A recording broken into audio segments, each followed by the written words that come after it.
our first speaker from Poland, who is now in St. Petersburg, as you can see on his wallpaper, Arkadiusz Lewicki, University of Wrocław, Nostalgia for Youth, Images of the 80s in Contemporary Polish Cinema. Okay, hello everyone. I hope that you see my presentation. We can see, first we saw Ronald Reagan, now we see the title. Okay, I will talk about nostalgia and images of 1980s in contemporary Polish cinema. In the article with very complicated title connected with Ronald Reagan, Rafał Syska wrote something like that every epoch got his own problem with the past and the problem with the contemporarity. In each epoch, separate seeds of nostalgia sprout and mature when the present, instead of soothing, causes anxiety and disappointment. In the cinema, we like to recreate the past in rituals contained in retro poetry, melancholic, artificial, and dead in the same time. In this article, writing in 2012, Rafał Syska said that contemporary cinema is connected with the Reagan time, with the 80s. And he also wrote that 80s was connected with Eisenhower era in the same time like our times are connected with the 80s. His idea was connected also with Stephen King novel, It, you probably know it. In this novel, evil come back for every 30 years.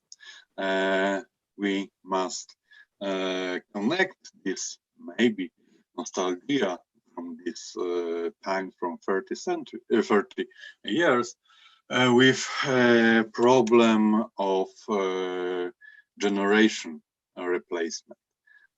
This nostalgia for times for 80s is connected also with maybe this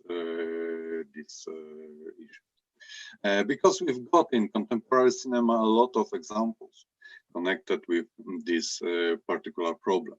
The examples, the series with the whole stars from 80s, very popular in this time. The TV series like Stranger Things, like German TV series Dark, like the new film with DC Universe, Wonder Woman 1984. In these movies, in this TV series, there is not only the idea of 80s, but also we can find the style of 1980s.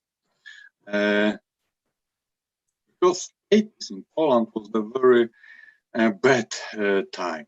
Tanks on the streets, decrease of martial law, economical problems, people in prison. It was a very, very bad time for Poland, especially for Poland in this time, but not only the Poland. I think that maybe not every, but more or less almost every country from this Soviet area was in the same situation. So why in Polish cinema we've got nostalgia from 80s? It's not the pattern that we can find in American cinema. Kaja Klimek called this problem sequelitis virus, because there is no, to be honest, sequel from movies from 80s. Two exception, like Och Karol, it was Och Karol 2, it was the remake, not the sequel of a very popular in 80s comedy from Polish comedy. Lately, we've got the third part of popular in 80s also comedy. It's the late 80s, Kogel Mogel, and 2 years ago we've got, I think, one popular but not popular like the continuation of Irony of Fate in Russia, because Irony of Fate, this continuation, this sequel, was, I think, one of the most popular film in Polish cinema. So when we try to divide these problems, these films connected with 1980s in Polish cinema, I think we can divide it for 5 different categories: the great biographies, the small biographies, settlement films, films about everyday life, and alternate reality. So this first part, in this first categories, we've got 3 films. Andrzej Wajda's Wałęsa, Man of Hope, the film connected with Jerzy Popiełuszko. It was the prize who was murdered by Polish secret service, communist secret service, and Jack Strong. It's the film about Lieutenant Kuklinski, was the very important part of the Polish army, but also the American spy. It's, you know, the real hero. But these movies are not very good. You can see, I hope, on the screen, some reviews of these movies. Wieczyński film about Popiełuszko was criticized because it was the resemble clumps of poster, the textbook about Polish history. It was not a good movie, especially when we talk about contemporary audience. The same problems we've got with this movie about Kuklinski, Jack Strong. The authors of the script decide to go wide and show as much as possible. It's a very often opinion about this movie. In these reviews, also, it's very important that the authors of these reviews say many times about not only the main plot, but also about the background. For example, the problem of family in Kuklinski movies. At the same time, it was very important and very interesting that, for example, when we talk about film about Wałęsa, it also was, you know, it was very loud in Polish when Danuta Wałęsa, the wife of former president, wrote the book, and in this book it was a devastating confession. Wałęsa did not the washing, he did not cook, he did not wash the dishes, he did not throw away the garbage, he did not care for the children, he did not shop, he only smoked, went on strike and made children. It's some quote from a book written by the screenwriter of this movie. It's very important because this pattern is available also in the films I put in this category small biographies, because it's not about very important persons in Polish history, but about real people. 20 Millions, Gats, The Last Family, The Best, Zenek is the last. I was concerned about 3 of this movie, because the role of women, the role of gender roles was very important also when we talk about this movie.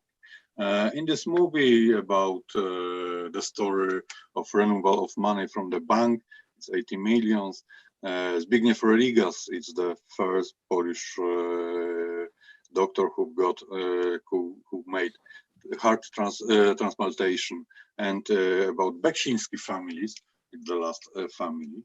It was the role of woman was more or less similar.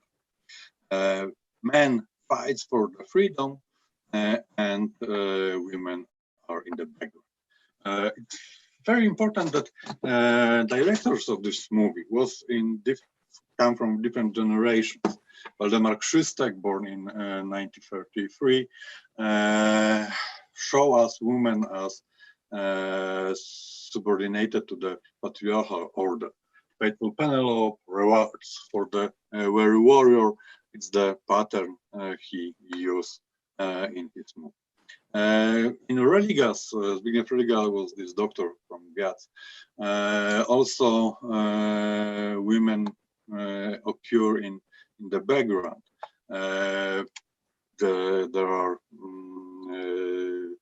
the support for doctors, especially nurses, but they play the background, but very, very important role in this movie. The younger the authors are, the less important in these movies are the political context of the years of described in this work, I mean, the 80s. In God's Religa deal with bureaucracy, deal with shortcomings of real socialism, but it's not very important that these men of apparatus appear, and it's not important this ideological affiliation in this movie.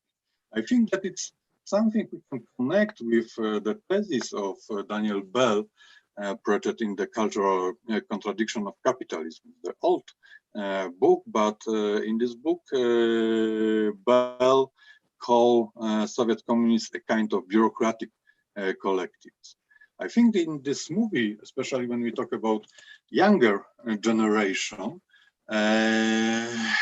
People's Republic of Poland in the past, of course, are connected with socialist or communist ideology, but it's a part of a larger system of domination of white male world. I think it's very crucial for this, for my interpretation.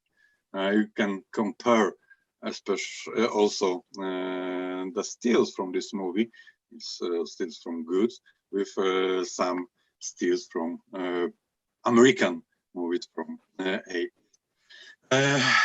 It's also important that, for example, in Jan Matuszynski movie The Lost Family, the communist system exists in the third-rate background. More important are the characters, mental problem, individual quirks, obsession and neurosis, and the pattern how this family works.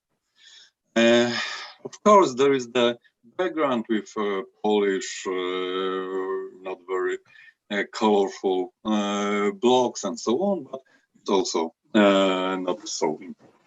Settlement movie are also connected with the past, but also with this more or less important.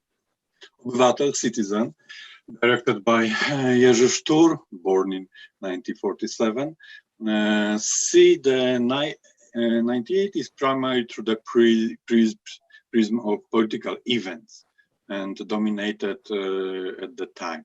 Jan Bratek is connected with the older movie like Andrzej Munk's Złote Szczęście and Obywatel Piszczyk. It's not very obvious connection, but of course Jerzy Sztur play in Obywatel Piszczyk. It's the man without quality who is neglected in the great history. You know, a Polish hero. But also in this movie, the struggle with communism is connected with some erotical adventures of this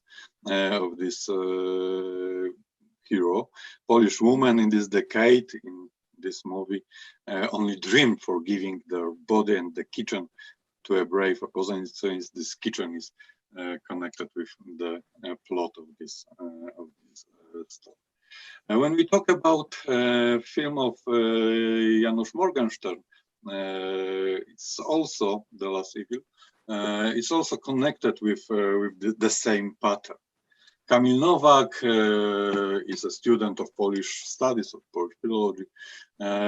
Everything in this film is the political problem. Publishing another poem, passing an exam, joining the army. It's all is connected with the system. But at the same time, the Lesser Evil it's connected with patriarchal pattern.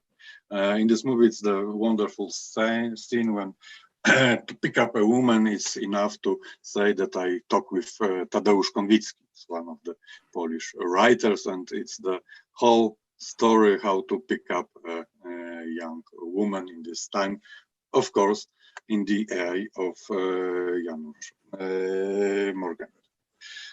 Films about everyday life, it's different because the Evil House by Wojtek Smarzewski is, I think, the pattern of Wojtek Smarzewski word in every film of Smarzewski.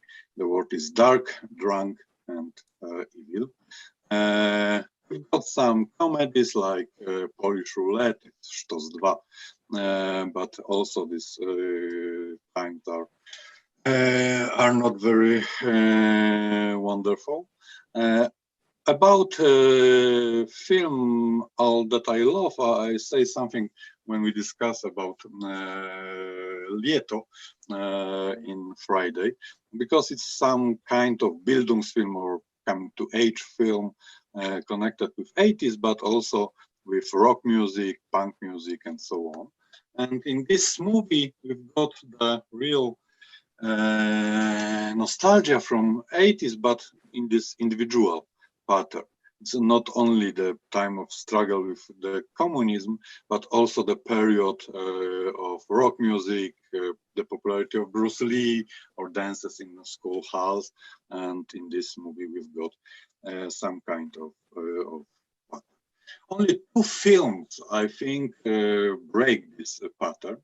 It's very important, and the one of this movie is present a female. This movie present a female perspective. One because the protagonist are the women. It's the Juliusz Machulski movies How Much Does the Trojan Horse Weigh? It's a story about women who got some kind of time travel and he wake up in 1987. It's important because it's the end of 80s. It's, I think, a little bit better time. But in this movie, the women are active, the men are passive. It's, I think, also connected with this new perspective. The women got the power in this movie. And the second very interesting movie, in Polish, the Polish title was Córki Dancingu, but the English title was The Lury. It's also interesting that in Polish it was advertised as the movie about crazy 80s, the era of disco and so on. The English trailer also was suggest that it is this movie is some kind of artistic horror movie. It's very important sometimes you can compare these two advertisements. But in Smoczyńska, born in late 70s, this 80s is the decade of very colorful and crazy. Alternative reality, I only mention about this TV series. I know, Luba, I've got 2 minutes and I come to conclusion. Alternate reality is only one TV series made by Netflix connected with what happened when communism didn't collapse. It's very interesting. To sum up, I think that we can see the very important differences between the movies made by younger generation and the movie made by male director, born in 60s or early. In this younger generation movie, the regime is not so important. The 80s is rather the time, the decade, the power of old men is omnipresent and unending. I think that maybe at the same time, paradoxically, also this old generation want to come back to 80s. It was the bad time of political problems, but also it was the time of symbolic power of man. So when we compare these two visions of 80s, I think we can compare also the sociological vision of decades of our individual problems connected with nostalgia, connected with thinking about the past. Thank you for your. Thank you, Arak. Thank you very much. So I think, as usual, we will have questions at the end of the panel. Okay. So now I'm happy to introduce our second speaker for today, Alexey Semenenko, and from UMEA University. And the theme is the Lapenko phenomenon, myth-making through recycling. Dear colleagues, I'm sorry to interrupt, but before the next paper, let's just check one more time if Vadim's sound is fixed. Vadim, please say something. No, it's not fixed. Okay, thank you. Okay, let's see if my sound is fixed. Do you hear me? Yeah, that's great. That's nice. Do you see my beautiful presentation? Yes, we see. That's nice. And I want to say, Piotr, just in case Vadim will not solve the problem in 20 minutes, you're the next. Okay. Да, okay, Alexey. Shall we begin? So thank you very much for organizing this conference. It's very nice to be here. We should say also that this presentation is also a part of our project that we have with Maria Engström, whom you can hear in the next session. The project deals with the neo-Soviet myth in contemporary Russian culture. So I will be touching upon the myth making today. And I think it's very pertinent to the discussion of the nostalgia and retro sentiments and so on. So without further ado, we will be talking about Anton Lapenko, who was born in 1986, who is a theater actor and video blogger who became popular in 2019 for a number of short videos and sketches on Instagram, in which he portrayed a gallery of pseudo-Soviet characters. The YouTube series Inside Lapenko, Внутри Lapenko, created by Lapenko and well-known writer and director Alexei Smirnov, who was also born in 1983, in which Lapenko plays almost all the characters, started the same year and was going for 3 seasons now.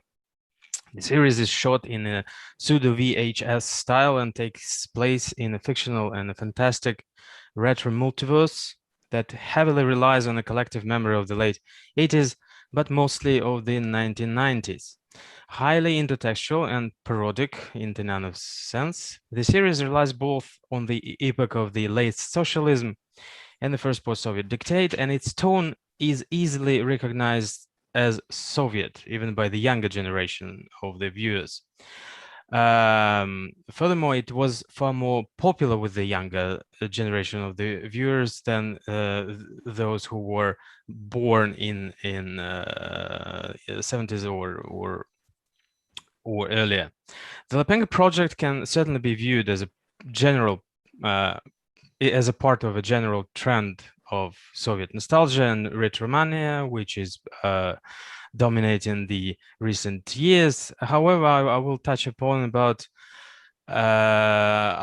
several concepts which I think are important here in the framework of the neo-Soviet myth, which encompasses such concept as collective memory, second-hand nostalgia, and cultural recycling in general. Let's look at these multiverse in some detail. So here is the protagonist, the engineer, who is a bit naive and clumsy, but also romantic and kind-hearted, who works in some obscure NII, or research institute. As Lepenko himself noted, the most important trait of this character is this intonation that Lepenko identifies as Soviet. In an interview, he described the Soviet epoch as a beautiful and warm. And there are indeed numerous markers of this Soviet epoch in the series. But he also emphasized that the series is not about the time, it is about the people. So this gallery of Soviet characters, which he portrays in the series, is the most important part here. And we will talk about that a little bit later. The next important character in this universe is Journalist, obviously molded after well-known TV journalist Leonid Parfenov, copying his signature mannerisms, but his program, Загадка дыры, or Mystery of the Hole, is functionally more akin to Nevzorov's 600 Seconds, highly popular reportage program of the 80s and the 90s, because journalist is always in the thick of things and chasing the truth and exposing crime, corruption, and so on and so on. So he is one of the main forces driving the plot forward, and his antagonist is Richard Sapogov, a suave head of Channel 9 who speaks with a thick American accent. There are also many other characters, including the band Crimson Phantomas, the police Colonel Zhilin. Well, at that point, it is still a militsioner. The gang Iron Sleeves, and also Natella Naumovna, the head of the gang of prostitutes, who at one point becomes president, thanks to hypnotist Bobrovsky, but we will mention him a little bit later. So there are also minor characters who are all played, as you see, by the same actor, Lepenko. We can single out probably that person over there in the top and in the top left and in the bottom right corner. This is Katamaranov, who acts both as a trickster and a sort of deus ex machina, appearing at most unpredictable moments and often saving the protagonists in the series. We have probably seen from these slides that the series heavily exploits the artifacts of the Soviet epochs. For example, the interior of the engineer's apartment features some typical Soviet furniture. Then we have a slightly more advanced LP player with tape recorder, and it also is apparent in the props and clothing and all the other signature artifacts of the Soviet time. For example, in the top right corner, you can see the emanation, another emanation of Lepenko. It is Starozubov, an obvious parody of Eduard Hill and his vocalise "I'm Coming Back Home," which long ago became an international meme, the Tralolo Man. And there, for example, we can see that there are still some Soviet rubles in the bottom right corner some Soviet rubles which are used in the series, which probably should indicate that it is shot at least before 1991. However, most of these Soviet artifacts are important for the series, but it feels that they are as if borrowed from the museum, and the characters often make ironic reflections about them. And most of the references in the series are actually from the 1990s, because we have there is a president there on the television. We have a variety of criminal gangs. People are wearing the infamous purple blazers. Then we have the Latin American soap operas that also flooded the post-Soviet television. I have already said that the journalist is molded after the NTV channel journalist Parfenov, but we also have the other references. For example, here is an obvious parodic reference of the news program Vesti. Then we also have a reference to Kashpirovsky, or here in the series he's called Bobrovsky, the hypnotist who helps the leader of the gang, Natalia Naumovna, to become the president. We also have an infamous Xerox box case from 1996, when a large sum of money, $500,000 of US dollars, were carried out from the White House, as you maybe remember. So there is also an homage to Zhirinovsky in the bottom left corner. You can see a copy of his dialogue with his assistants, which was shot with a candid camera. But there is an important difference of Lopenko's series from a majority of current TV and film productions that exploit nostalgic sentiments and references to 1990s or 1980s and so on. Most of them present that kind of idealistic image of the Soviet past. Here it is a screenshot from Guests from the Past, for example, where the action takes place in 1982 and in our time. So if we compare the majority of the production of which depict this idealistic image of various epochs of the Soviet past, there is a strong contrast.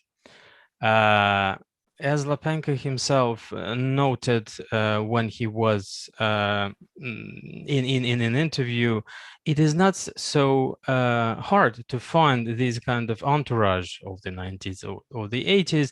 It is just enough to move some 100 kilometers from Moscow or any other big city to find these kind of this time frozen, so to say, that it is not even necessary to find any props or find make up any kind of location. It is not very surprising, actually, that Lopenko and Smirnov, who were born, as I said, in the middle of the 80s, they present a peculiar fusion of the late 80s and the 90s, including the elements that occurred also, the events that occurred also in the Putin era. Most notably, they also they recreate, for example, in this slide, they recreate the infamous dialogue of Putin, which took place in 2010 between the singer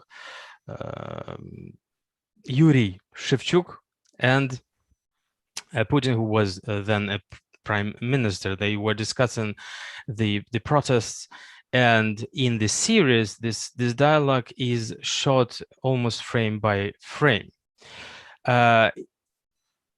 in the cinematographic version, it is, of course, Natella Naumna, who then became the president. She's called Putana in the series, so it is Putana, not Putin, who is talking to, to the journalist in the series. The logical question here is, what is the function of this reference? So why recreate that dialogue almost frame by frame? Is it to ridicule Putin? Is it to ridicule Shevchuk? Because the dialogue can, of course, be perceived in a subversive way, but in the context of the series, it becomes just one of the numerous homages to internationally known cinematic texts. For example, there is another frame-by-frame recreation of a scene from Terminator, the second part of Terminator. There is also another scene which copies the killing of Police Colonel Zhilin, which is copied from the popular crime series La Piovra. This is the fourth season of La Piovra here, where the lead character is killed by mafia.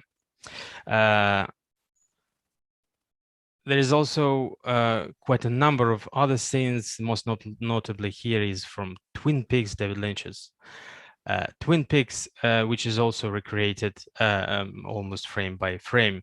And there are also other cases of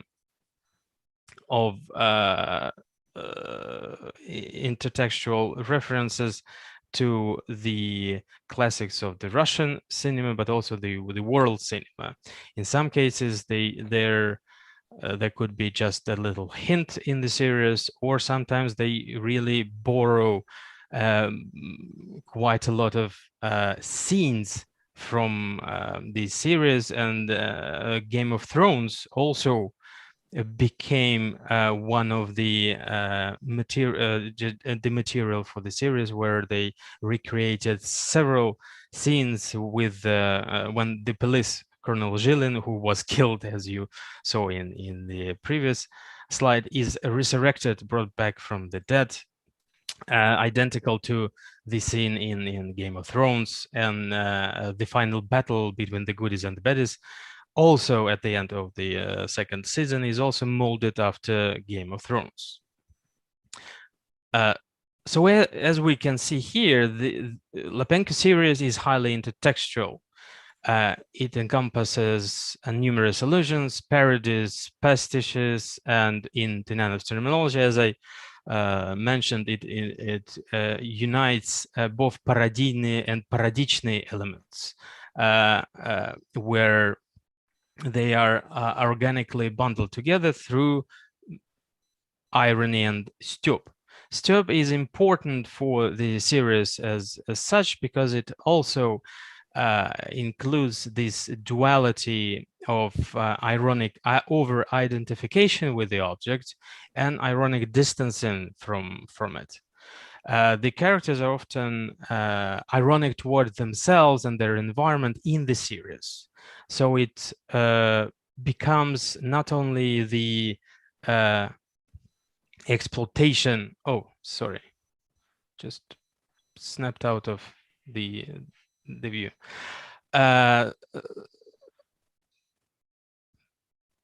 So they are not also, they are ironic also to themselves and to their environment, being at the same time referential not only to the outer events or other texts, but to the series itself. The series still is focused on its protagonist and the intertwining storylines, but the function of these intertextual references is to create a specific mythical universe. And here I use myth. Now I'm coming to the conclusions. As it is used in cultural semiotics as a specific type of text that serves as a model of reality, which organizes the worldview of the viewer through auto-communication. Myth is important here because myth helps creating the safe zone in the collective memory. It may also activate some compensatory mechanisms and enables the recycling of cultural and ideological artifacts of the past in order to create the idealistic image of the present or the future. And although myth is usually filled with a rigid set of signifiers, it can refer to a very diffused field of signifieds. It can be filled with practically any content.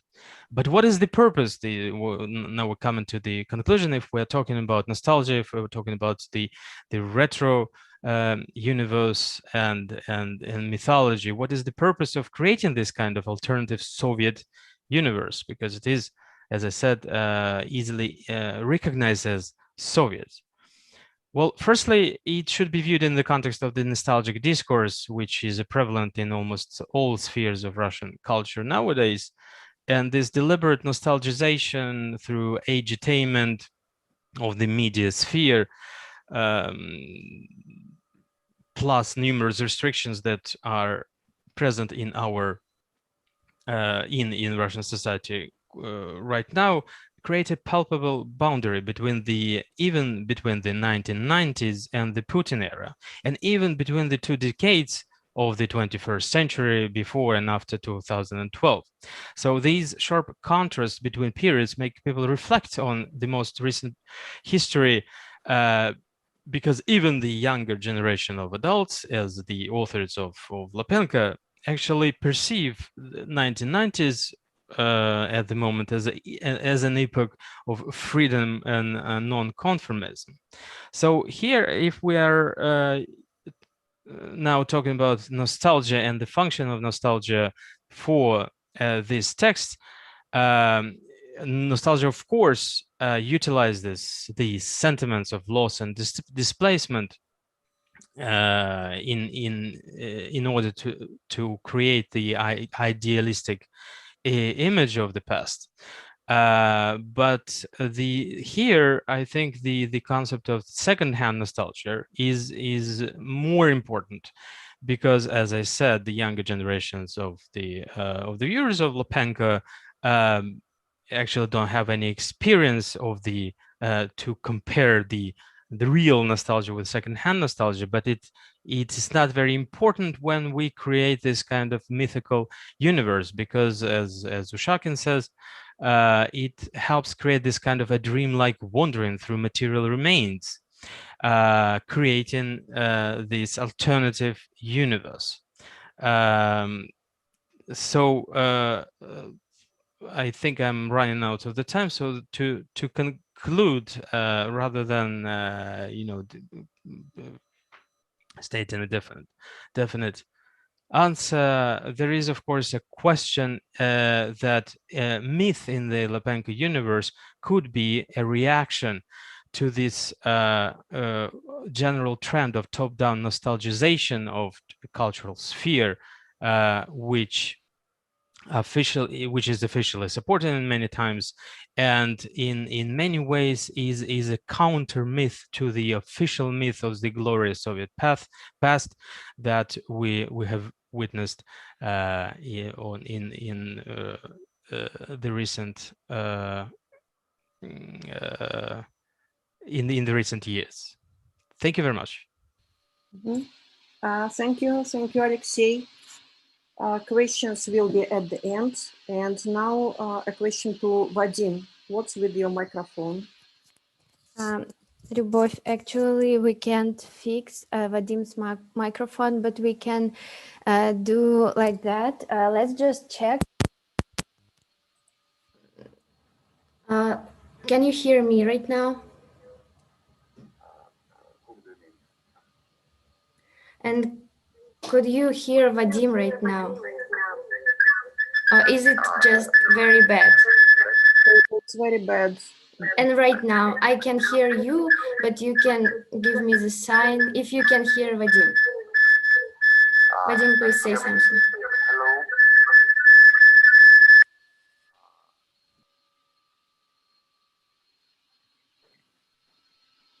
Hello. Okay, as I see, it's not working. So we just try one more time to fix it and change this maybe 2 papers. And if it's not working, Vadim asked me just to cancel his paper.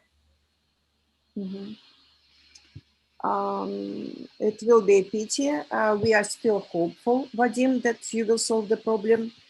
Then we are moving to presentation by Piotr Zverchovsky, Kazimierz Wielki University, Criticism and Nostalgia, Citizens' Militia in Contemporary Popular Culture.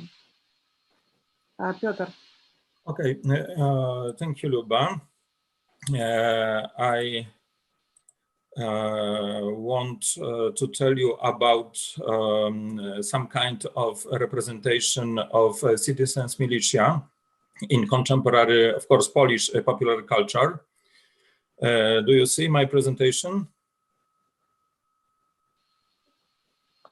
Yes, we do. Okay. After 1989 in Polish culture, there have been many critical images of the milicja obywatelska or the citizens' militia. This is hardly surprising as this formation was seen as one of the tools of the then authorities apparatus. However, the militia was part of the popular culture of the People's Republic of Poland, the PRL, and although critics most often rather negatively assessed the text devoted to it and show their poor artistic value, at least some of them gained great popularity. When creating the images of the militia officers, contemporary popular culture frequently refers to their portrayals of that time. This is also what happens in the musical Kapitan Żbik i Żółty Saturator, Captain Żbik and the Yellow Soda Card, and the so-called neo-militia novels by Richard Ćwirlej. Launched in the second half of the 1960s, the comic book series about Captain Żbik is still one of the most recognizable symbols of the PRL popular culture.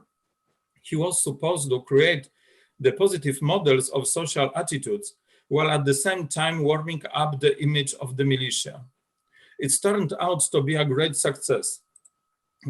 For 15 years, more than 50 titles were published, with a total circulation of over 11 million copies. The popularity of this hero does not end with the collapse of the previous system. It is true that attempts to reactivate characters in the new comic books have been unsuccessful, but from time to time there have appeared releases of old edition, parodies, pastiches, alternative stories, attempts to show his further fate, cited in movies, novels, and song texts, and even in advertising campaigns of the police. On the one hand, Żbik is a testimony to an ironic or critical approach to the PRL and its pop culture. And on the other hand, it is not difficult to see traces of past fascinations in these efforts. It was also the case with the musical Captain Żbik and the Yellow Soda Card, which was premiered in February 2020 at the Serena Theatre in Warsaw. Captain Żbik is part of the cultural experience of some Poles. Wojciech Kościelniak, the author of the text and the director, said, as a 10-year-old boy, I adored Żbik. It was a thing sold under the counter. It quickly disappeared because whatever the intentions of the militia patrons, Żbik was a breath of the West for us. He was a Polish equivalent of James Bond. This is how it was portrayed, and that satisfied the young audience's needs. Then I forgot about children's reading, and now it comes back to me as a childhood memory, but an ambiguous one. I add that Wojciech Kościelniak is 10 years older than me, but I think we are from the same generation. The musical is also ambiguous in this respect. It activates the mechanisms of returning to childhood and the once well-known reality. But it does so from a distance and without the will to return to them. For several generations, Captain Żbik was a true hero. However, the authors do not allow us to forget that he was also an element of communist propaganda, recalling both its formula and above all its goals and tasks. On the one hand, the militia cares about citizens so that the country would have a good sleep at night and peace during the day, as Captain sings. On the other hand, it is one of the elements of the durability of the regime to which he persuades the audience, adding after a while, a reasonable goal is the PRL. I want to see you a short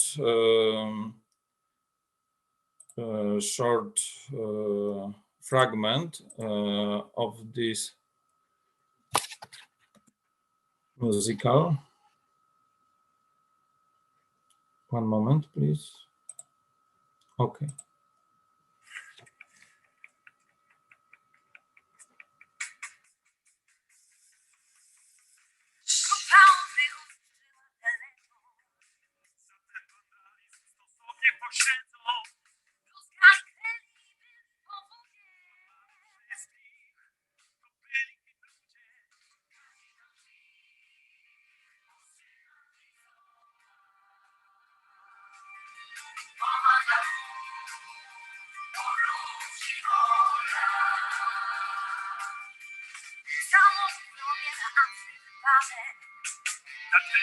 I naocznych światek pasażerowie siedzą, dolary w rękach przestępcy siedzą. Za pasję broń, pomoc na dłoń, podana kwik.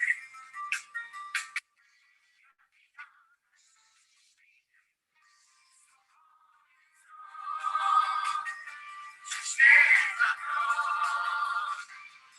suwa plan. Od wielu lat milicja dba, nocą kraj, jak dobry sen, a spokój dzień, czerwona krew, bagiera na sobie cel,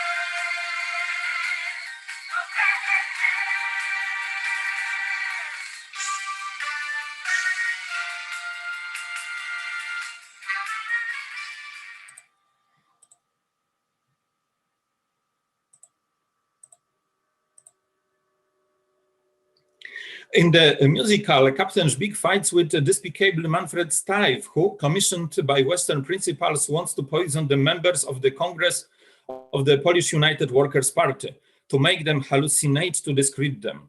However, the poison is drunk by random people. In their hallucinations, hidden dreams that allow them to break out of everyday life comes to the fore. Żbik is trying to stop the villain, but in fact, he's also supposed to prevent people from having these dreams. Gradually, as one of the reviewers wrote, all this perfect retro world begins to deteriorate, and the viewer slowly notices that under the comic surface, there are real human tragedies and misfortunes. It gives the impression that a fun, retro nostalgic musical has been interwoven with universal and current traits of domestic violence, a broken family, loneliness, but also totalitarian manipulation. Each of the songs sung by the Soda Cards clients has a similar structure. It begins with comedy, so that to gradually expose a much less funny threat to us. Already in the first song, the authors present Żbik as a comic book hero, or more broadly, pop culture. The theme of being in a comic book is anyway mentioned several times. The heroes themselves are beginning to be aware of this. Captain Żbik turns out to be a paper character almost literally. This can also be seen in his characterization. he is more of a figure than a real hero. Even Lieutenant Ola, who is in love with him, is starting to notice it. Such a distanced view also appears in the viewer.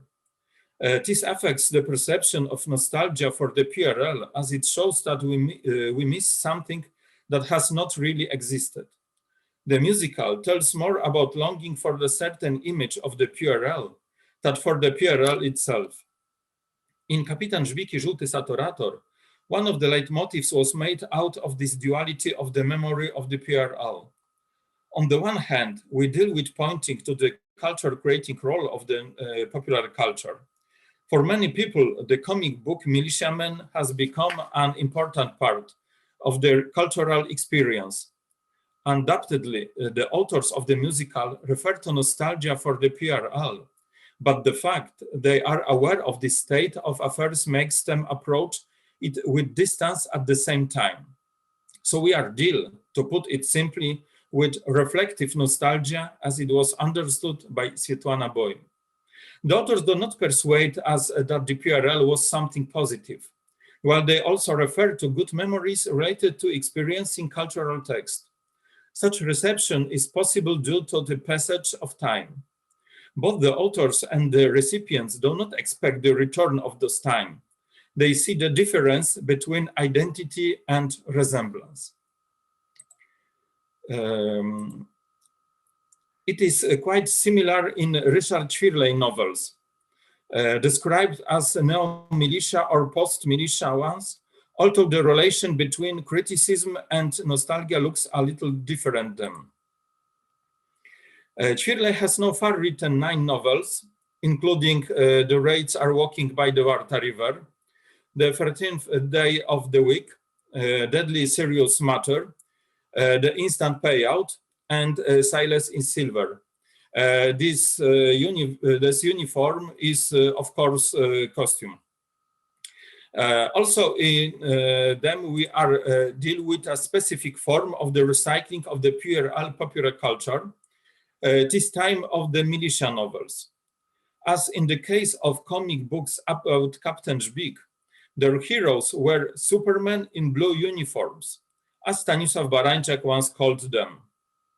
Critics complained about them, but they enjoyed considerable popularity and were printed in large numbers. Interestingly, some of the titles are now being republished on the wave of fashion for the PRL. The covers of Richard Shirley novels evoked a comic book. Shirley refers to the specific genre, but completely reverses the signs of value. Unlike militia novels in which socialism was opposed to crime, in books published today, the crime becomes the fruit of socialism, forcing citizens to make far-reaching ethical compromises.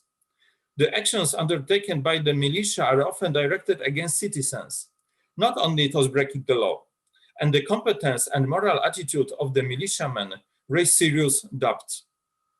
Additionally, Shirley contrasts the old didacticism with irony and sometimes even cabaretism.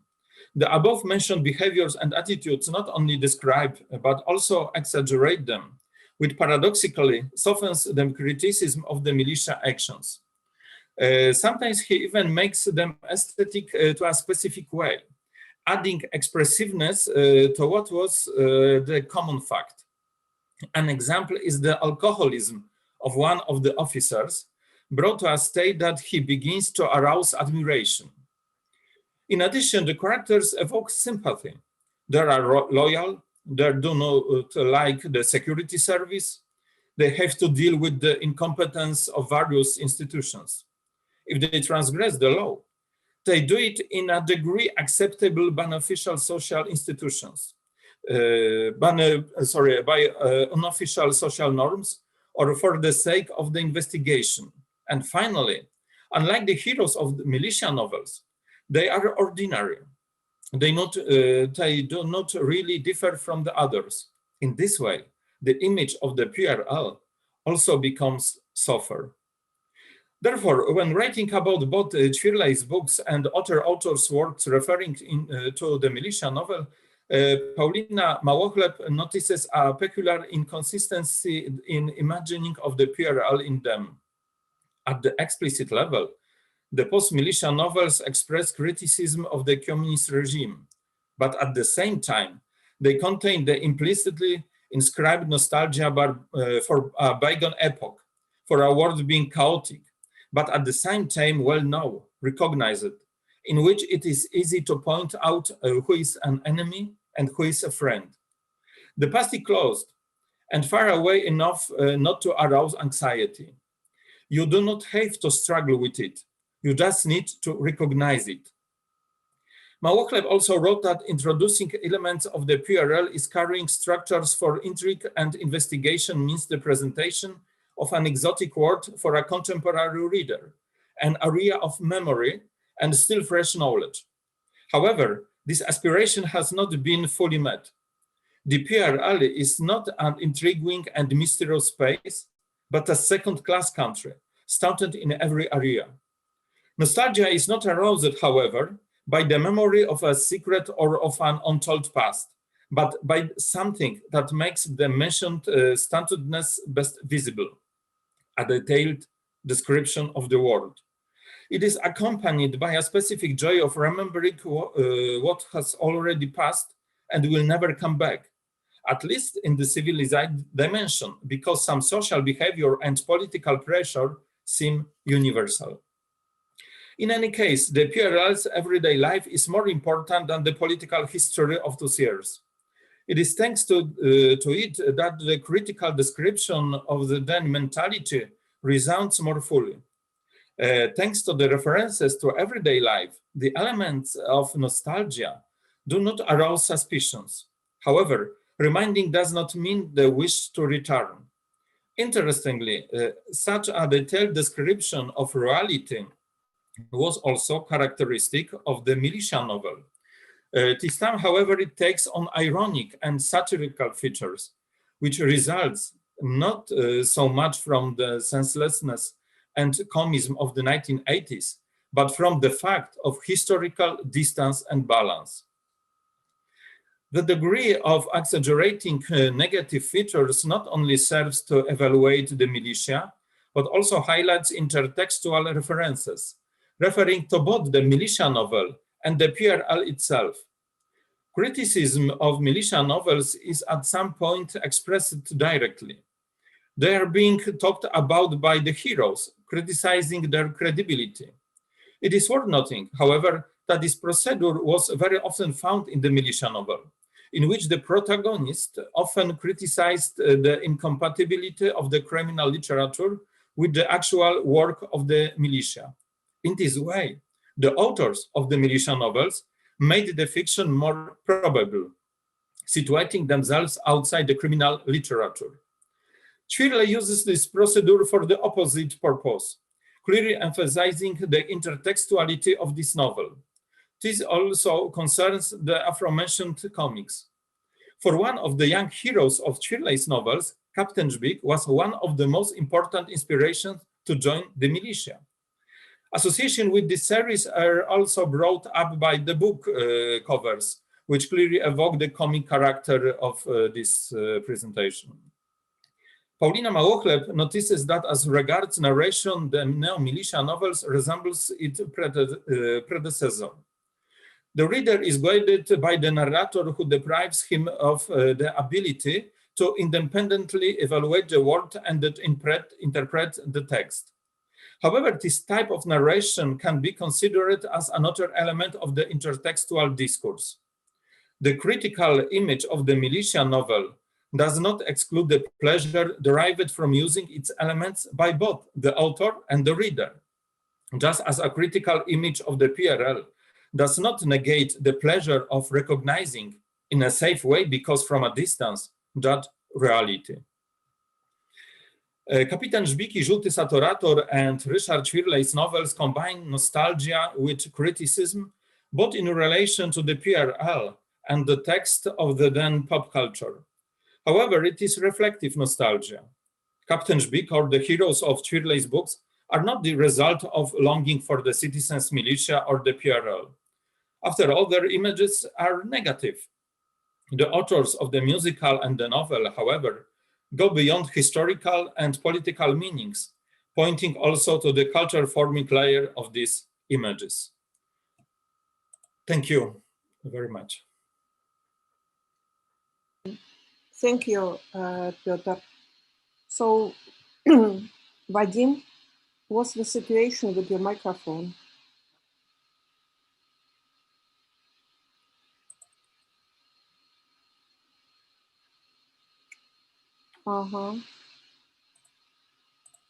So I see the message that maybe the problem will be solved in 5 minutes. So maybe we will use this opportunity, and Piotr is here. Let's ask questions to Piotr.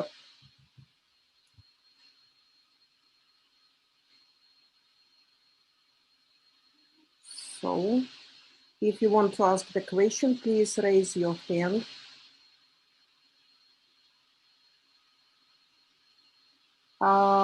While people are thinking, Piotr, can you maybe I see somebody's hand are just uploading. Zinaida, sorry. Zinaida, you're welcome. Yeah, thank you. I have a question, but it's not for the last presentation, but rather for Lapenka's. Should I ask now or later? Yes, ask now, please. Yeah. Yes, thank you very much. It's indeed, I find it's a great material, but also very complex one. And I like that you emphasized that indeed much of the content of Lapenka is about the 1990s.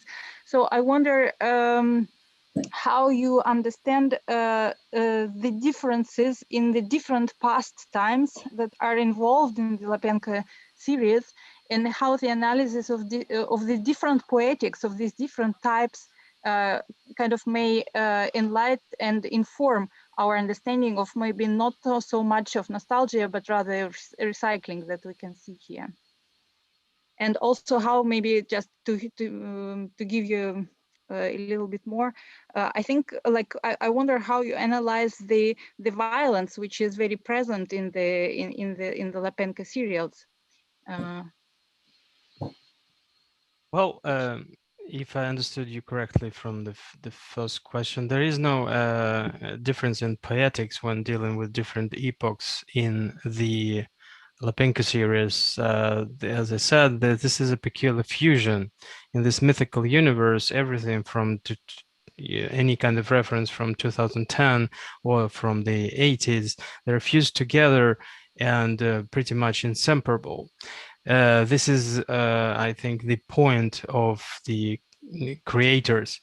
And it's ironic stirb relation attitude to anything which is going on helps to undermine even this extreme violence which exists there, because, as I said, they are borrowing from many other films. There is a Tarantino references as well, where, for example, in one of the scenes, the gang leader is reading Tarakaniще instead of this infamous passage from the Bible which Jews used to read before killing some people. But since Lapenka series always comes back to this kind of romantic, melodramatic mode at the end, really making it about the people, not about the time. All this mythical universe becomes secondary. So that is, I think, the appeal of the series, that anything can go in the series. You can find these slight hints to any intertextual links. You can find links and references to the real world, but the appeal of the series is to actually to deal with this kind of nostalgic myth. So this is the myth about the myth, and these nostalgic sentiments. That I think is quite an important difference when from any other production which utilizes and exploits nostalgic sentiments. So that was the point. But of course, there are many other things which I couldn't touch upon. Will be touched upon later in the written form. Mhm. Thank you for your answer. I see two more questions. First, Natalia Krylova, and then Anna Svitlova. Thank you very much. Thank you very much. I have two questions for Alexei as well, if I may. And the first one is about the core concept of your presentation. You were just talking about the myth. I definitely have to revisit Lapenko's work because previously it was very far on the margins of my research and interest. But just out of curiosity, what do you think makes his series into a mythology of sorts rather than just random collection of eclectic Soviet era or post-Soviet era stereotypes? That was the first question. So the juxtaposition of myth making and recycling, which is obvious, and you have covered that just wonderfully.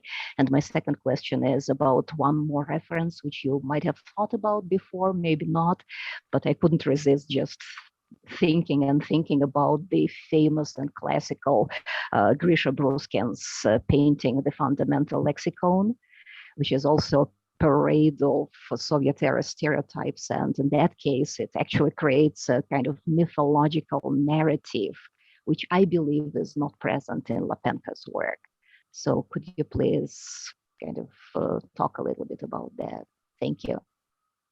Well, this is the probably the key question, because it started with Lapenko making very, very short kind of sketches of these different characters, and these characters came from him browsing the flea markets and finding these artifacts from the previous epoch.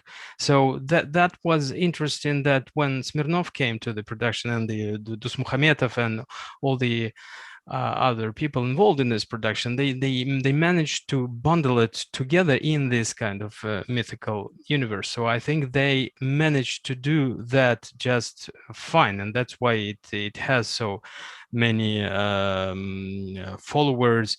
People are finding references to anything in the Lapenko series, because it, this intertextuality and referentiality of the series just offers quite a lot of ways of speculation. It is not so important which is real, which is not real, because for example, the other references to Navalny in Lapenko, people found some references to Navalny. People argue that this is very far-fetched and so on. It doesn't matter, because this is how myth works. It doesn't matter if it happened. It doesn't matter if it is really 90s, early 80s, or the 2000s. If it works as a narrative, then the myth is working. And to the second question, I don't know. I have to look at the fundamental circle at some point. There could be, of course, some connection, a methodological connection to that. Yeah, I believe it will be very beneficial. Thank you. Parallels are pretty obvious. Thank you so much. Thanks. Thank you. Anna Svitlova, your question, and then Thomas Meyer. Okay, thank you. I want to continue with this Lapenko also, because I think it's very important what you said, what was said here, that there is no difference between two eras, two epochs, which are usually stands in contrast in Russian media discourse, that there are kind of safe 80s and harsh 90s, which were awful, which were poor, and this kind of myth also created somehow, not only by the popular culture, but it was an important part of it, like the Brothers series, the Criminal Petersburg, that there are reference to this series too, as you said, but the evil characters from those kind of discourse, they're not scary. They are staying at the same aesthetic, same comfortable, beautiful world, which is somehow shows the continuity between 80s, 90s, and the present times. And do you think that maybe this also kind of the new myth of the 90s, like the attempt to show 90s in a different way than contemporary Russian media discourse and Russian authorities, who also likes to stay in contrast with those harsh 90s, that this can be some different kind of proposition to remember these times, which was not didn't look like somebody wants to remember them. And the second thing is how the audience sometimes agrees to immerse into this universe. Because, for example, if you see the comments under some of the videos, like the concert of Vsevolod Starazubov, most of the comments looks like, oh yes, I remember how we watched this concert with my parents on the television. My grandma told me how she met my granddad there.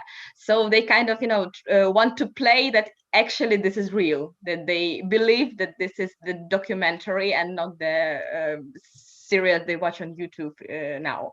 So yeah, thank you. Yeah, well, beginning from the last question, as it is, yes, that's how myth works. And secondhand nostalgia is a good term for that, because it is exactly that. We talked about this emotional versus commercial, maybe the different oppositions of nostalgia, real nostalgia, not real nostalgia, doesn't matter in myth. That's the main point, probably, and how Lapenka demonstrates it quite beautifully. And coming back to the myth of the 1990s, this is exactly what we, with Maria in our project, are dealing with. Before 2010, for example, nobody would even think about any kind of representation of the 1990s. Of course, there was already at the beginning, but now it has become so palpable.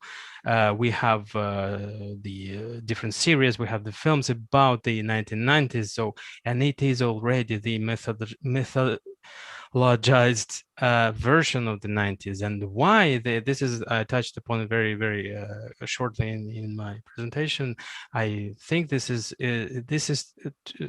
has to do with this very sharp boundaries between these different epochs, and with the very rigid cultural sphere which we have right now, with numerous restrictions and very aggressive nostalgization, agitainment, and so on, that this epoch of the 1990s is perceived as the epoch of freedom, of something which Россия, которую мы потеряли. So that's almost the ironic mirroring of the 1990s, when people were reflecting about this bygone Soviet epoch or the pre-revolutionary epoch. So the myth of the 1990s is a very real phenomenon, and it is been studied. Yes, thank you. Great, thank you. Thank you. Thank you very much for your question and for your answer. Then Thomas is the next. Then I see Valery Vyugin and Natalia. Do you want to ask question again? Natalia Krylova, because I can still... No, not at all. Thank you. Just stuck there. Lower your hand. I don't know how. It's still raised. Okay, Thomas, you're welcome. Thank you very much. Also to Alexei, it's a very, one question and one brief remark, sort of. The question is very naive in a way. You spoke about sort of the imitation of scenes from Game of Thrones and other movies. And I didn't quite understand to which extent these scenes were imitated, if they're sort of filmic quotes as we know them from Tarantino and other directors, or if there's actually like frame by frame imitations going on. And if it's the latter one, then I'm wondering if you could say anything about if there's any legal problems with that, because then it reminds me very much of sampling in music that is always sort of legally disputed as to to what extent it's allowed and to what extent might get you sued, especially when these big companies are involved. And then the brief remark would be, I was very happy that it brought in the secondhand nostalgia, because I sort of had mixed up the term with the trauma term by Marianne Hirsch. And I was just thinking maybe there's a very interesting productive discussion to be had between you and Sylvia, who did her talk yesterday about these small private museums in Poland that also display these objects for people experiencing them just walking through. Since I think, if I remember correctly, that's precisely where Ushakin first comes up with the term, right? In the study of these small museums in Belarus and Kazan. Yes, thank you very much. This is also beginning from the last question. He, of course, speaks about very concrete representations of the, photographic, or about one particular artist, but in secondhand nostalgia comes out a little bit in a little bit negative way, probably. But for our needs, I think secondhand nostalgia is very real and important. Also, not dependent on evaluation. It doesn't matter. I mean, it's good or bad. It just exists there and functions very well with the concept of myth. And now coming back to the legal problems. Of course, it is never in the in cinematography that there could be a legal problem with recreating frame by frame scenes, because usually, as you probably saw it from the slides, it usually is done in the parodic films in the parodic way, and it is very easy to waive all the concerns. So there are many other satiric films which recreate these scenes. So, for example, these erotic films from the 9.5 Weeks, which became a meme now and was exploited numerous times in many other texts. It is also used in Lepenko series. This list of quotations and citations, it was not exclusive. I can probably, can I still share screen? Yes, okay. For example, in this scene from the Terminator, of course there is an attempt to make this frame by frame, but there are certain very ironic references, because the perpetrator, the gang leader, is in the wheelchair, and when I couldn't include it because it is very blurry and you can't see it from the slides. The police colonel, when he's getting shot by the gang leader, he falls, and his stars, which indicate his rank, they disappear, and then they just grow back, as in Terminator 2, when he was able to morph and grow back his limbs, for example, so on. So it's clearly very parodic, but I insist on Tenanov's terminology here, because it is not the parody of the parody, or for the sake of parody.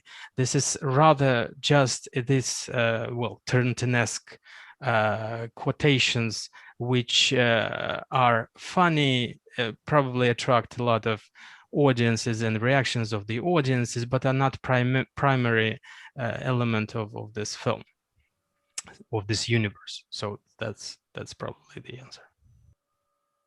Mm-hmm. Thank you. Thank you. Next question, Valery.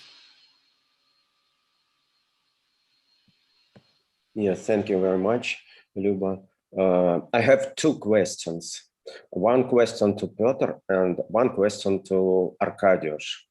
Arkadiusz, you started your talk with the idea that nostalgia is a sort of universal thing. Every generation has his own nostalgia. So this is a problem of generation, changing of generations, not more. as I remembered at that moment the book of Simon, just a moment, I forgot his name, his family, just Simon, Raymond Simon, Retromania. In his book, he was very surprised at one fact.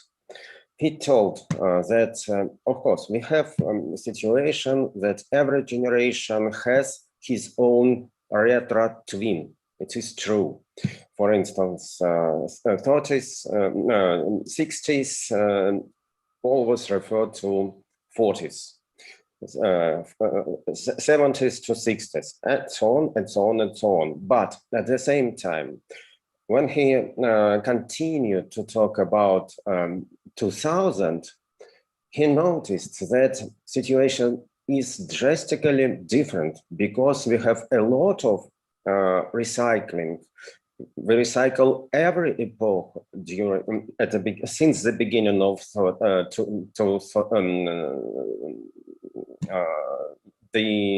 our century.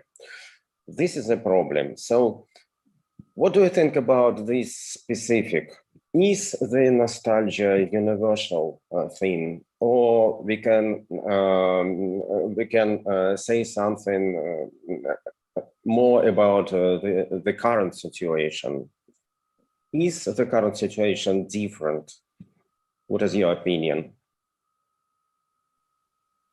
Okay, thank you very much for this question. But if I may, before I come to this question, I want to add one sentence about the discussion between Thomas and Alexei, because when we talking about quoting in the movies, I think very important was the trial between Disney and directors of Shrek. It was the famous case in the United States when Disney tried to forbid to use Snow White in Shrek's movies. So I think that it was settled that that it's possible to use frames and quotation in parodic manner. So I think it was a very important part of this law problems. When we talk about nostalgic and generations, in one way, I think that in every time this nostalgic for golden ages is one of the most universal for me part of human nature at all. When we talk about I don't know, Homer and Iliad and Odyssey, we've got the same. The heroes of Homer's poems live in Bronze Age, not in this, because the golden and silver was in the past. We want to, in some way, we've got some idealistic, of course, thinking about the past in some way. The second problem is, of course, connected with this generations replacement and this 30 years. It's maybe in some way we've got some confirmation of this, because when Alexei say about movies or TV series connected with 90s, it's some proof that I've got right. We've got 30 years differences, and not 80s but 90s. Now it's the point. The second or another problem is connected with commercialization of nostalgia. It's also the part of postmodern world that everything could be the product. Also, I think those nostalgia could be a product. Of course, it's very hard to divide what is the real nostalgia, even second-hand nostalgia, and what is the product of managers, of marketers, and so on. I think that it combines sometimes these two trends: the real nostalgia and this commercial nostalgia. But what Alexei said, maybe it doesn't matter. The myth is the myth. Okay. Thank you very much. And my second question to Piotr. Before Valery asks the second question, everybody now see the message from Yulia that Vadim could not fix the problem, and so Vadim's presentation is cancelled. So our discussion will not stop. We will continue to ask questions, so feel free to join the line for questioning. So Valery, sorry, go ahead. Okay. Thank you, Piotr, for your fascinating talk. It was very interesting to me. When the pandemic finish, I will come and will to see this wonderful show. I like it very much. My question is the following. I also is very interested in the subject spy fiction, militia, and so on and so on. This is one of my field of my interest. But my question is the following: how much important is the figure of policeman or militiaman in the contemporary Poland culture, with comparison with so old socialist Polish culture?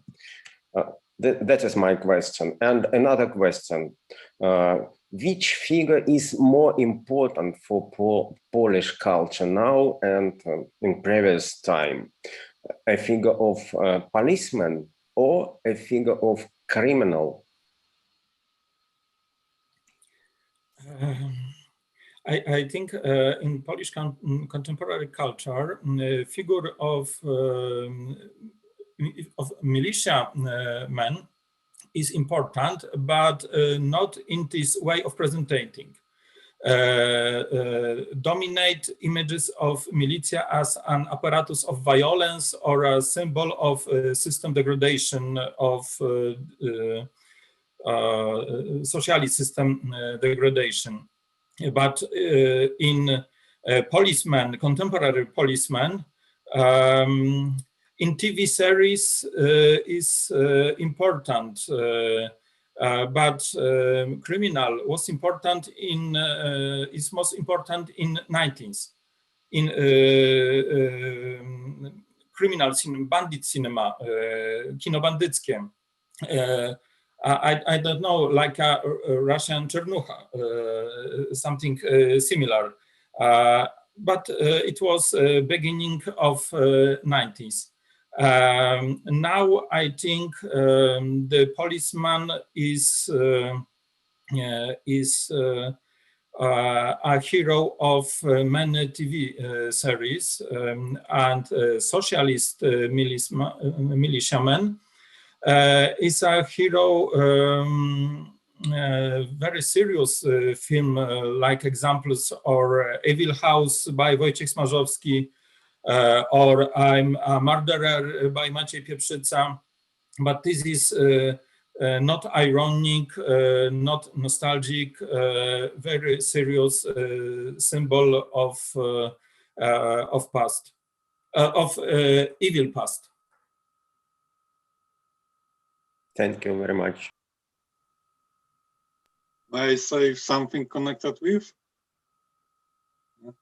So I think that Piotr got right, that in Polish cinema we've got, especially now, if we talk about militiamen, it's rather the criminal stories, because it's, I think, difference between policemen and SB or security service persons. So it's, I think in contemporary cinema especially, there is something like that. Militia Man is from the criminals, problems, murders, stolen, and so on. And this apparatus of communism is connected with SB, Służba Bezpieczeństwa, Security Service, and so on.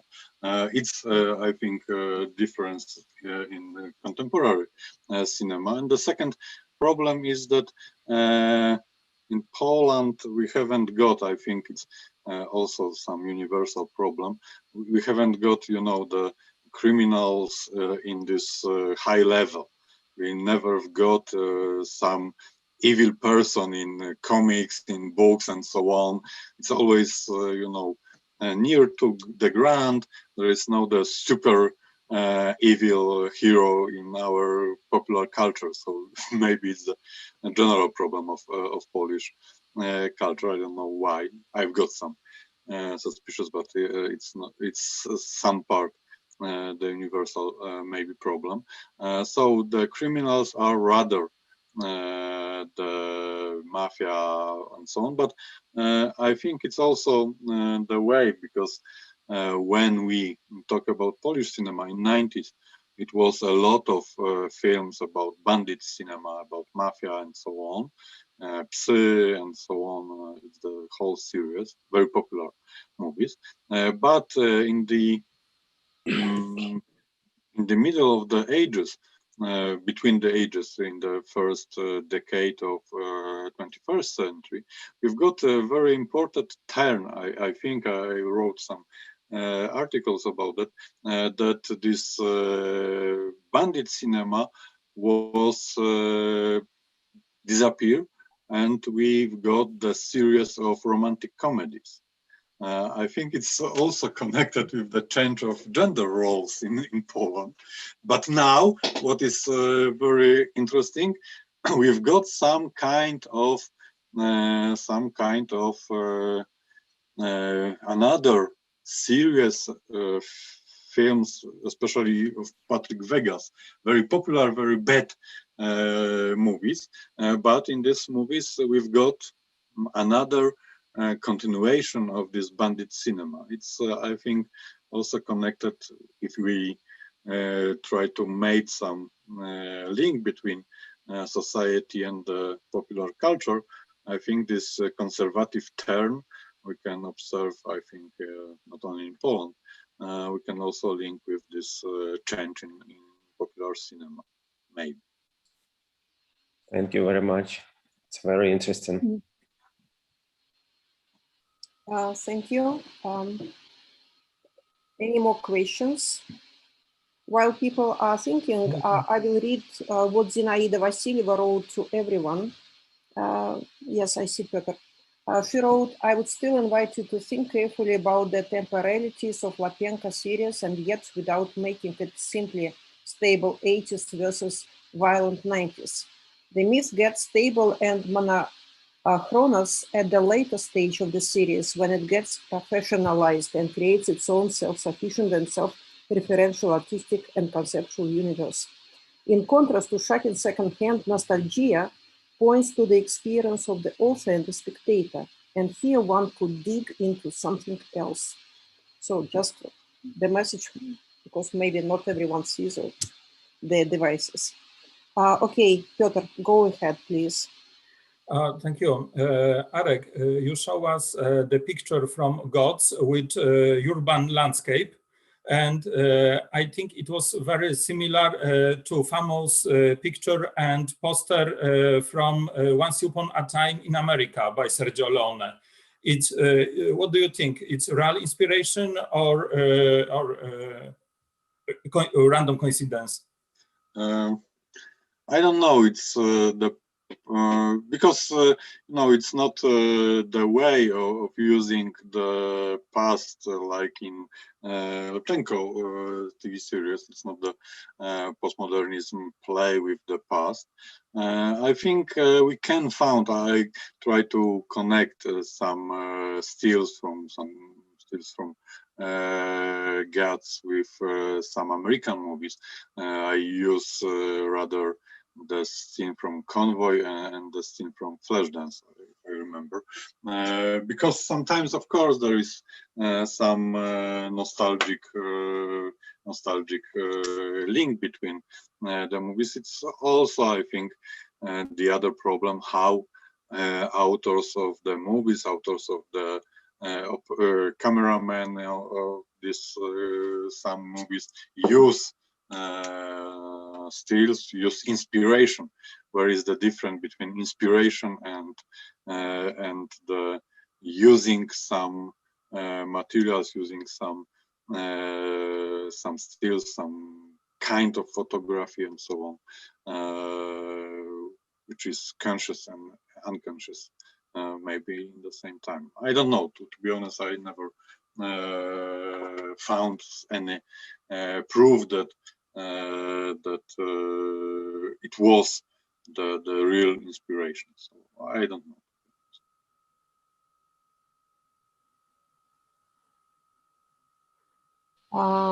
Thank you.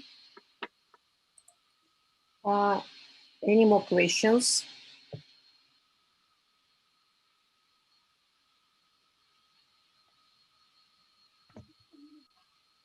Maybe can I ask Zinaida to tell something more about her point of this temporality? Because I guess the point was not about the contrast of those two epochs, but that from the very beginning they were not in contrast actually. But do you think that that changed during the process of how the series evaluated from short unprofessional films in the Instagram to the level of production that we see now, or was it another point? Can you tell more, because it's really interesting? Well, yeah, yes, I think that in this specific case, when Lapenko series started as a clearly kind of an experimental, non-professional, made with a handy something, you know, self-expression, we should clearly divide the two periods of this series. So the period when he worked with his brothers and kind of for fun. And then when it was more also a commercially driven project, and of course then when like the bunch of professional people worked consciously on how it should work and what kind of messages it should convey to make it more successful. So in this respect, for me as an anthropologist, the first period is much more interesting than the second one.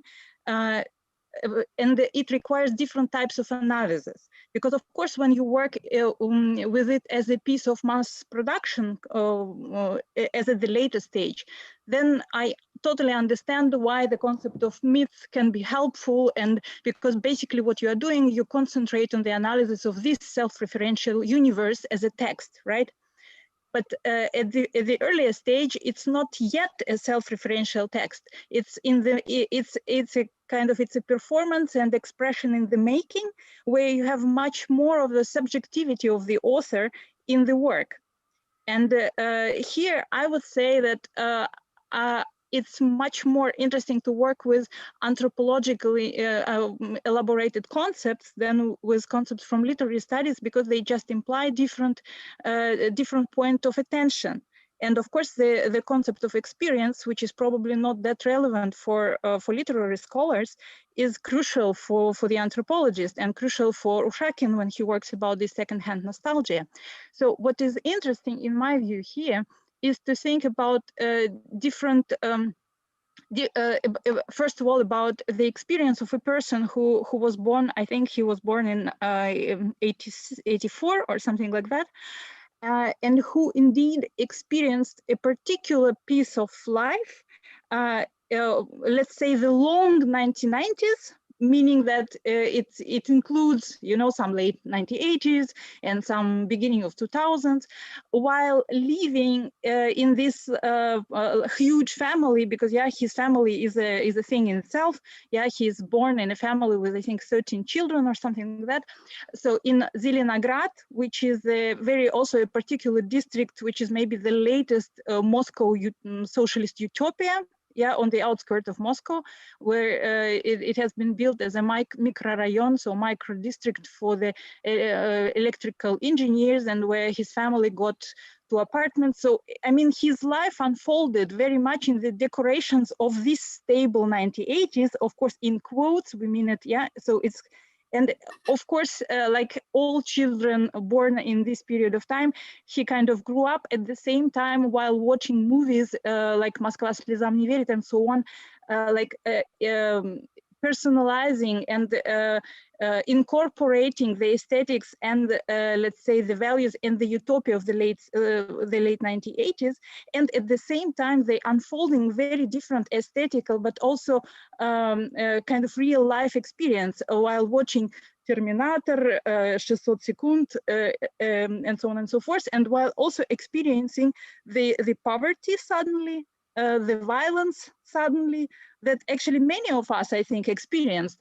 And I think it just, what I'm as an anthropologist interested in is, of course, to understand how it happens that we until now tend to eliminate the period of the 1990s or long 1990s in the analysis.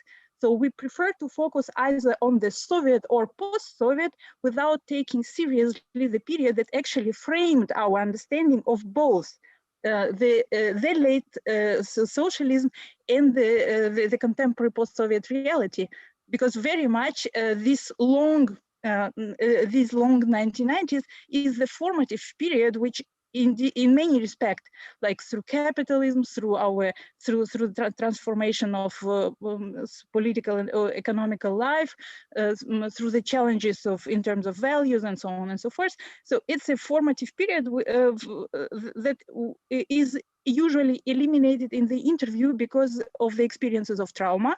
People don't want to talk about it. It's very often in the narratives it's just reduced to the sentences like, and then it was all unstable and unclear, and but you know what I mean. So it's a period which is almost excluded from the documentation.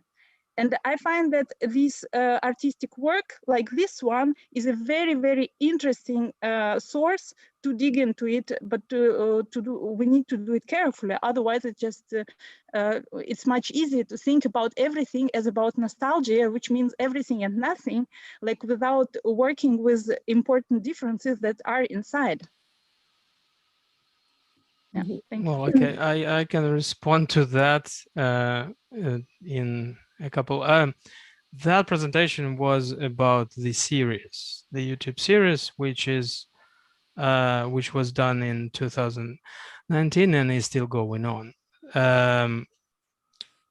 Even if we're talking about his initial short clips about these different characters, even then, and he also himself says that the inspiration came from this idea that we can talk about the Soviet period as a gallery of different characters, and he was recreating these kind of characters and seeing how they would go. So that even there was still this mythical component. When we are talking about myth, this is not necessarily a literary concept. This is a concept in cultural semantics, and as I said, it helps to combine these different ideas about recycling, parodic intertextual references, and so on. That's an important part of it. And as you yourself said, these the homeostatic mechanism, when you are using these pieces of creation in order to reflect on yourself, is very important for the myth as well. This is the main concept of the mythological text, that it is self-referential. It is something which helps us to maintain our cultural selves. So I don't see any kind of contradiction with the concept of myth and the big series and the small gallery of different characters. And as I said, yes, this is the 1990s which prevail in Lepenka series, because they were all, as I said, born in the middle of the 80s, 83 Smirnov and 86 Lepenka himself. But it is very important how it becomes fused with all the intertextual references to the cultural memory and to the real epoch in the series. So that's was the point of myth I was making. And Ushakin's secondhand nostalgia, as I said, he is using it in a very specific way when he was talking about this photographer. I don't remember his name. It's not necessarily important to to follow him to the dot. For me, that was important, exactly this dream-like reality which is created from the objects. That's the interesting thing, which I think is important for Lepenka as well, because he was creating it from the interaction with the objects which he found in his Zelenograd. And as I said, it was very easy to find this kind of frozen 1990s in Zelenograd or any other that kind of city where the time still is frozen to a certain extent. So there is a very stark contrast with Moscow, for example. So that's probably my reply to your comments. Mm-hmm. Okay, thank you, and thank you, Zinaida, for your interesting opinion that prompted the discussion. And I was thinking about the 90s as a transitional period, which is not so much reflected. And my question is to Piotr and Arak in this respect. Like your transitional period happened earlier, and what was your perception of Russia and the Soviet during the 90s, during our transitional period? Like you did not notice it, you were still referring in Polish art to the Soviet certain like icons. So what was your experience of passing through our transition, or it did not matter at all? And how the situation changed? Like, was there some kind of period when you were not talking, like when the perception of Russia was not necessarily connected with imperial past or Soviet imperial past or some other cliches or stereotypes or perceptions? I've got one sentence connected also with the discussion. I think that at our conferences we should put not only our names but also the year we was born.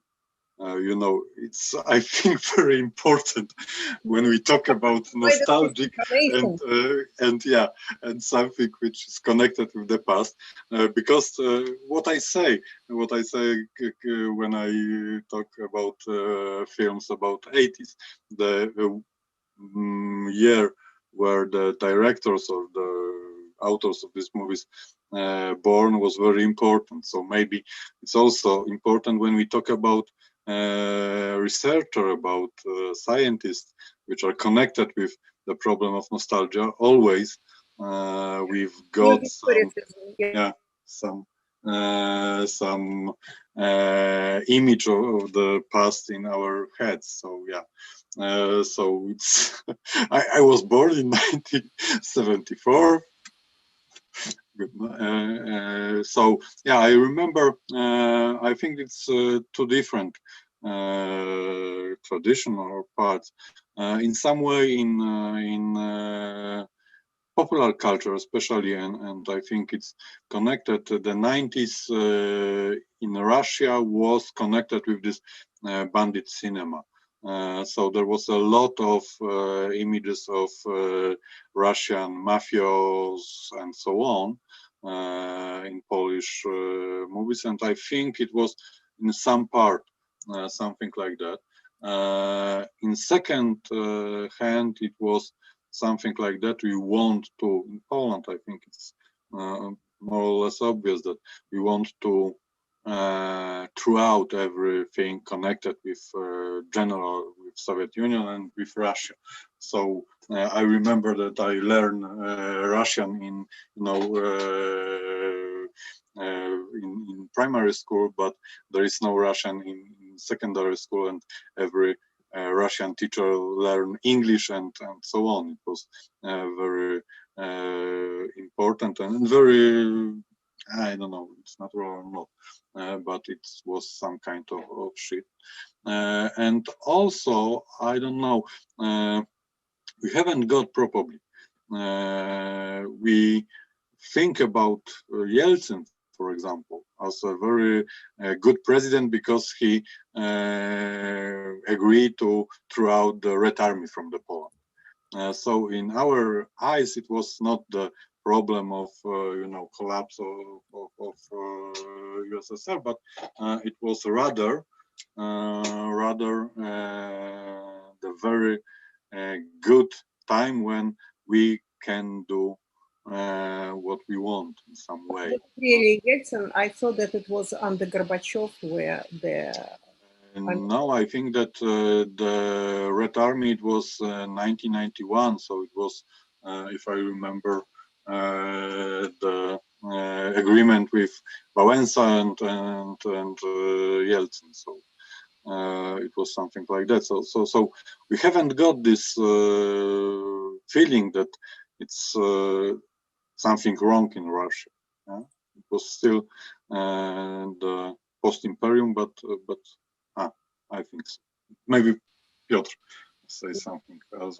It was interesting because after 1989 was more the films with Russian characters than entire PRL, especially in 90s,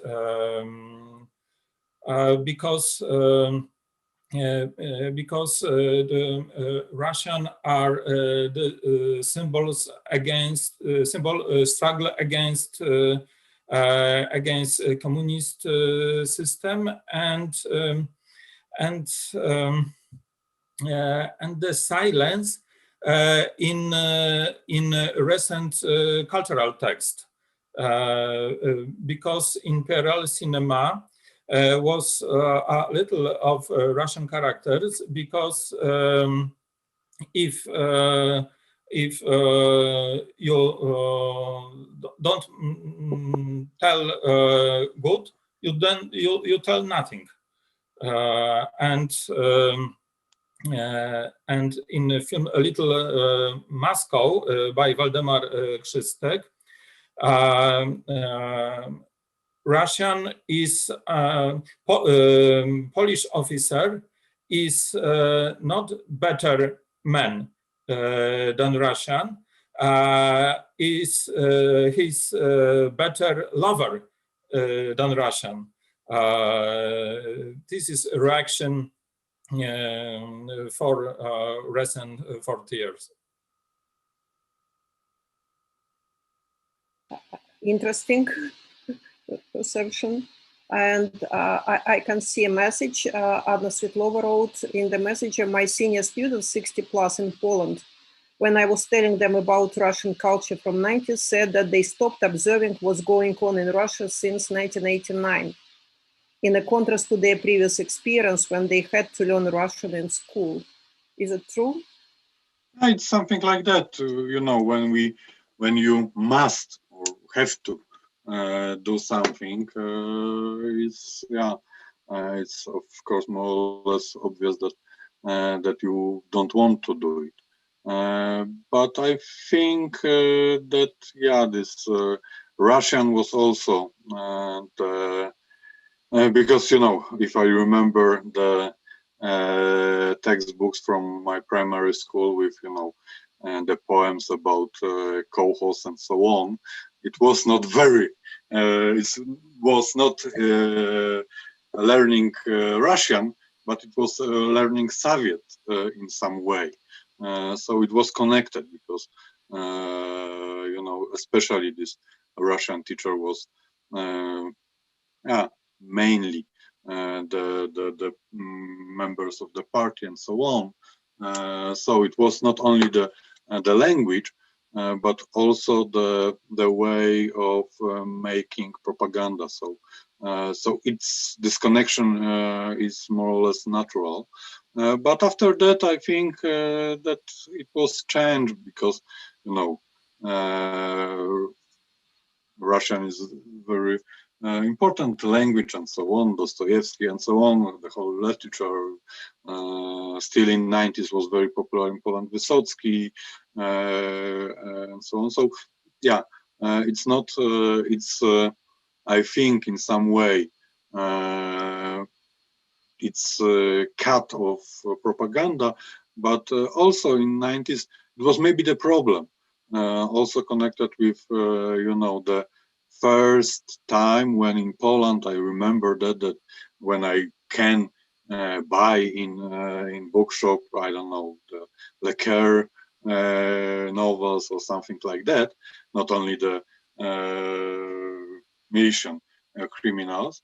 So when we've got the access to Western culture in one moment, because it's, you know, very dynamic situation, yeah, it's of course some gap with the contact with the Russian culture, especially when in 90s there is, I count in some articles that in 90s, for example, there was almost no. It was the same in Poland, to be honest. There was production of the movies, for example, collapsed in one moment. 1994 was, I don't know why it was the worst year in Poland, in Russia, in very different countries. I don't know why. I don't know why also in Spain are connected with not only the collapse of socialism, but also with the rise of video and so on. But there was no real and important Russian popular culture in 90s. It's not it was no link between this. We've got access to American popular culture. We got no access to Russian popular culture because, to be honest, like in Polish, the popular culture in 90s don't even exist. Okay. But I add that first time I heard about Pink Floyd in a Russian lesson when we read Sputnik in grammar school. So you have different experience of learning Russian language. By the way, we are running out of time, but I still want to ask, because this is the question that puzzles me. I know and I watch Polish film Aquarium. It's a equalization of Suvorov book, and the book was published in 1985, and the film was made, and it's Polish, Ukrainian, German production. It was made in 1996, and I'm still wondering why this book about GRU and about Secret Service and about Suvorov, who is as if escapes to the West, but there is a general suspicion that in fact his escape was staged and he's still a double agent. So what brought him into attention of Polish cinema? Probably Piotr can answer this question. Aquarium was made by Antoni Krause, yes, who made also Smolensk, about terrorist attack in 2010 in Smolensk catastrophe. Aquarium not was popular in among Polish audience. It film without meaning, I think. Arek, what do you think? I'm pretty sure that the film was not popular in Poland at all. So it was, I think, connected with, of course, there is a few different way of thinking about Russia, Krause and some other directors or okay. So Let's say directors and writers have got this meaning about Russia. Yeah, but it's not very important. I don't remember the numbers, but probably they've got only a few thousands of viewers. So yeah, it's not important. Movie is one of the few which was made. So it's not the film that made the history. I see. Okay, we need to finish our great discussion. We were lucky, we had a lot of time. So now we have a break till 11:30, and I hope to meet you after the break. Thank you. Thank you. Thank you.